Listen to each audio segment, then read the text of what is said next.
Hello, and welcome to this week's episode of Connected Cultures. I'm Ellie.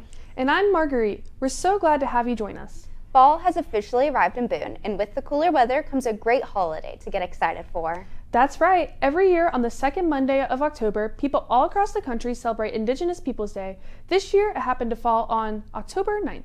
Indigenous Peoples Day is meant to honor Indigenous communities and their culture, resilience, and immense contributions to the world. It replaces the federal holiday that recognizes Christopher Columbus and instead counteracts his harmful and inaccurate narrative. The idea for Indigenous Peoples Day was initially introduced in 1997 at a United Nations conference in Geneva. Global Indigenous delegates proposed that a day should be marked as an international day for the solidarity with the Indigenous peoples of the Americas. But their calls for action were not answered until several years later. Indigenous Peoples Day was first officially celebrated in South Dakota in 1982. Then it was honored in Berkeley, California in 1992, on the 500-year anniversary of Columbus's arrival in the Americas. In the years following that, more and more states began to recognize the holiday, and it's now been adopted by more than 130 cities. Today, Indigenous Peoples Day is not currently a federal holiday, though it is commemorated by President Biden for the first time in 2021. The holiday is honored with protests against memorials to Columbus and for the return of indigenous lands, native foods, performances, and traditional ceremonies. It's a long overdue celebration that allows Indigenous communities to regain their power and protest the story that's been told for hundreds of years. We thought Indigenous Peoples Day deserved its own spotlight on the show, so today, this episode will be dedicated to the holiday. Coming up next, we put the students of App State's campus to the test with some trivia on Indigenous Peoples Day. Think you know your stuff? Try to play along as you watch this week's segment of Women on the Street.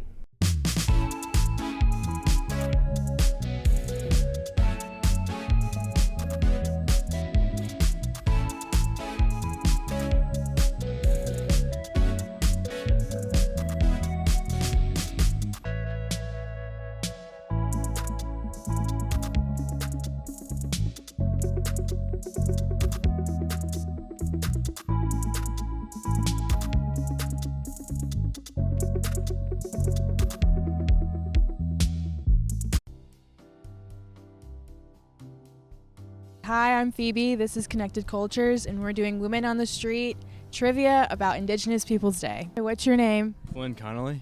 Nice to meet you. Hi, I'm April. I'm Maddie. Jack. Chloe Springsteen. Sydney. Maddie. Carolina. My name is Kayla Ramey. I'm Matt. Georgia. My name is Abby. I'm Sophie. I'm Jillian. I'm Megan. Fabulous. Okay, when is Indigenous Peoples Day? The 9th, the 13th, or the 22nd of October? The 9th. The 9th. The 9th? That was the 13th. Unfortunately, that is not the correct answer. I do not know. The 9th? October 9th. I'm saying 9th. I'd have to agree. Great job, guys. That is the correct answer. What decade was Indigenous Peoples Day first proposed as a national holiday? The 90s, the 2000s, or the 70s? The 2000s. The 90s. I'm going to say the 2000s. You guys are actually all wrong. I think the 90s. 70s doesn't sound that progressive. They weren't. The 70s is a wild card. I'm going to say the 70s. There might be a trend here. I don't know. I'm going to say the 2000s. It's the 70s. Really? I know. The 70s. Yeah. How many tribal nations are located in North Carolina? 0, 3, 5, or 8? Okay, it's at least one, because I know it's the Lumbee tribe. That's in North Carolina. What were the... 0, 3, 5, and 8. 5. I'm going to have to say 5. I was feeling in the middle. 5. 5? 3. It's 8. I know. I didn't know that. I know. 5. 5. I'm going to say 5. 8. Yeah. Okay. True or false? The indigenous communities that our campus's land belongs to are Cherokee and Catawba. True. False. False. True.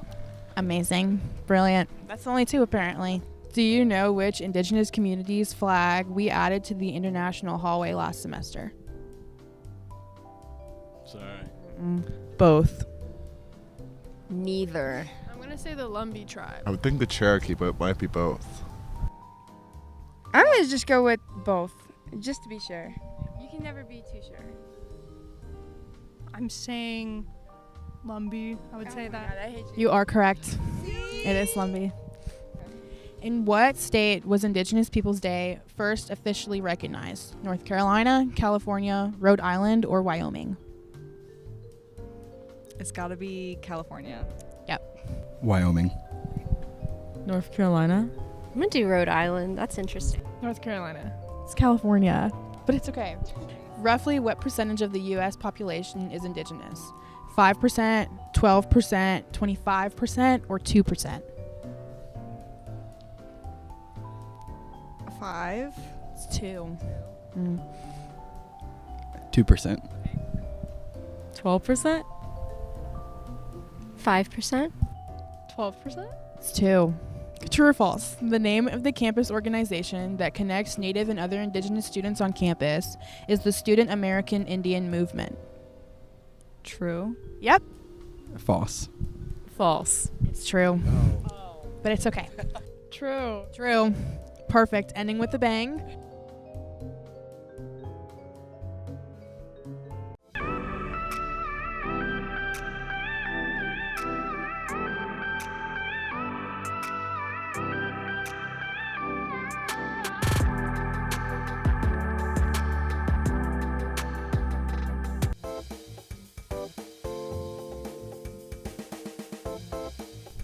Well, we hope you had as much fun watching that segment as we had filming it. And hey, maybe you got to learn a couple things too.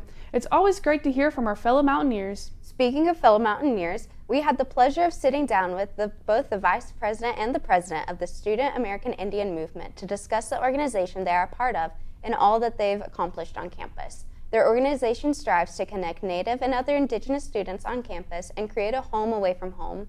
We hope you enjoyed their interview.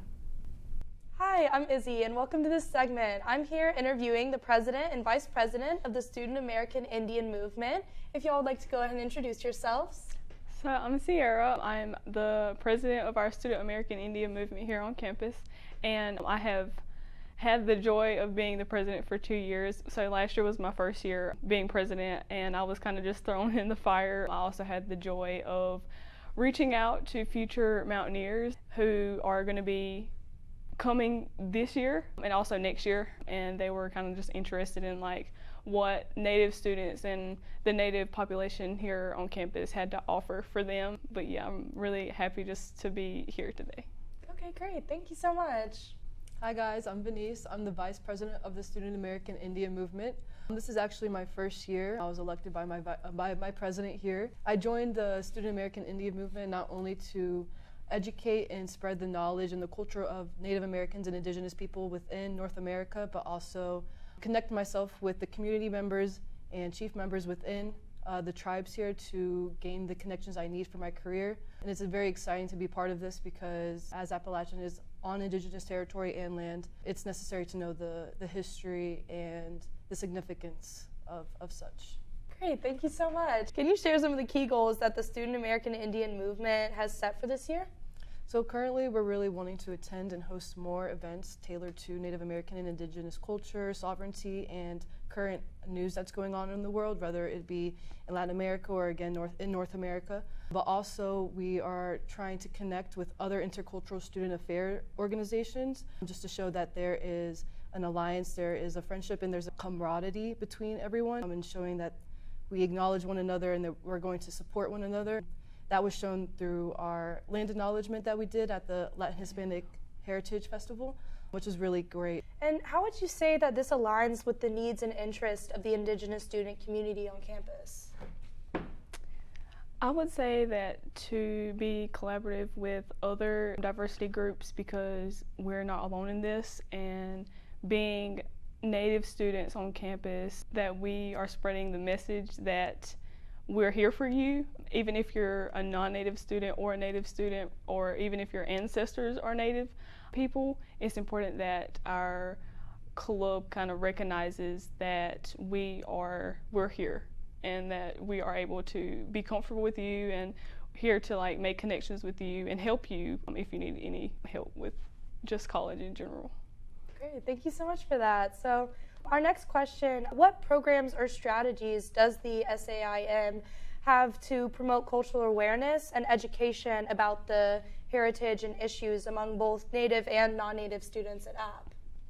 Over the summer, Sierra and I actually did a calling campaign for students that identify as Native American or Indigenous, and in those calls we just asked if they had any remaining questions on the upcoming year, whether it be housing, transportation, or available resources to them as Native students. And we also let them know that there is an organization, a safe place for them on campus to, if they feel homesick or if they have any questions, but also just to have that community there for them. So another question, what are some ways that you think that App could improve to better accommodate the needs of the Native American community here? Just some things that App can do better to accommodate the Native American and Indigenous population on campus is just, communication and letting us be a part of events on campus, such as, planting the sister seeds in the garden, the roots garden, having us being there for that and explain the significance of the sister seeds, and also having us there for large events, whether it be for scholarship or having a study abroad event and we're doing the land acknowledgement, us being there and saying the scripture of it, I think shows significance because it's showing that they are part of our movement and they recognize us and like what we stand for. Being present would be the most important thing. I'm gonna also jump off of her answer. The chancellor last year came to our Lumbee tribe flag ceremony and she really showed up and showed out, if you know what I mean, because she was there and the people from my tribe and from my hometown, she kind of connected with them and talked to them and got to know their stories and just our stories as a whole, which was really important. She was there when I made the speech. She was there when our advisor, when he also made a speech about students and faculty and staff and just the importance of that communication, especially the higher we go in our education. And the chancellor also was like really family oriented at the ceremony, which was really great for her because she talked to me personally and me and her actually like took the flag down together in the student union. So it was like a really special union, for us to be able to do that together. That's really beautiful. Well, thank you guys so much for those awesome responses, and we really appreciate you taking time out of your day to come here and spread some awareness on this subject. Thank you for having us. Thank you for having us. All right, be sure to tune in next time.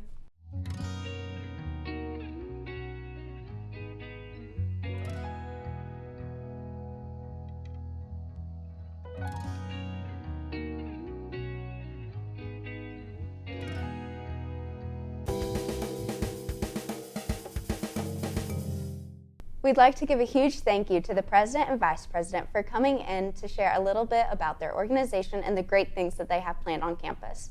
The Student American Indian Movement is a wonderful group that helps to make App State a little more inclusive and welcoming environment for all of our students. Make sure you follow them and stay up to date on their future activities. We know we'll be seeing a ton of awesome stuff from them down the road. And it looks like that's a wrap on this week's episode of Connected Cultures. We hope you've enjoyed this glimpse into Indigenous Peoples Day and got you thinking a little bit about how you'll celebrate for next year. Keep an eye out for new episodes in the near future with some exciting new segments. As always, thank you so much for tuning in, and we'll see you soon. Until next time, bye!